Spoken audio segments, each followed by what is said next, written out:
हिमालय के किसी सरोवर में कभी एक दानव केकड़ा निवास करता था। हाथी उसका सबसे प्रिय आहार था।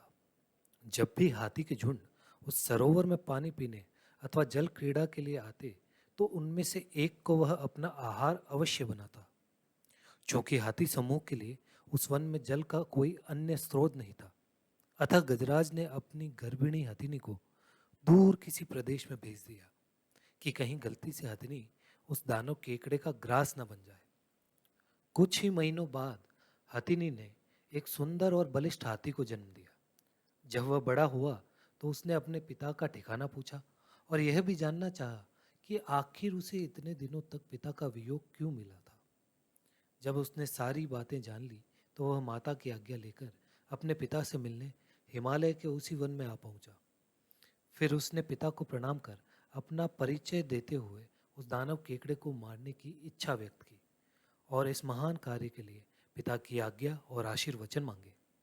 पिता ने पहले तो उसकी याचना ठुकरा दी, किंतु बार बार अनुरोध से उसने अपने पुत्र को पराक्रम दिखाने का अवसर दे ही दिया। पुत्र ने अपनी सेना तैयार की और अपने शत्रु की सारी गतिविधियों का पता लगाया।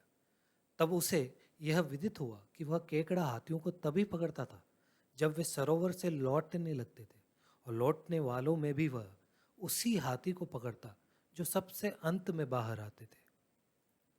सूचनाओं के अनुकूल उसने अपनी योजना बनाई और अपने साथियों के साथ सरोवर में पानी पीने के लिए प्रवेश किया। उन साथियों में उसकी प्रेयसी भी थी। जब सारे हाथी सरोवर से बाहर निकलने लगे तो वह जानबूझकर सबसे पीछे रह गया। तभी केकड़े ने उचित अवसर पर उसके पिछले पैर को इस प्रकार पकड़ा जैसे एक लोहार लोहे के एक पिंड को अपने चिमटे से पकड़ता है। हाथी ने जब अपना पैर खींचना चाहा तो वह टस से मस भी ना हो सका। घबराकर हाथी ने चिंगाड़ना शुरू किया, जिसे सुनकर हाथियों में भगदड़ मच गई। वे उसकी मदद को न आकर इधर उधर भाग खड़े हुए। हाथी ने अपनी प्रेयसी को पुकारा और उससे सहायता मांगी। प्रेयसी हाथी को सच्चे दिल से प्यार करती थी। तत्काल अपने प्रेमी को छुड़ाने के लिए उसके पास आई और केकड़े से बोली, तू है एक बहादुर केकड़ा, नहीं है तेरे जैसा कोई दूसरा।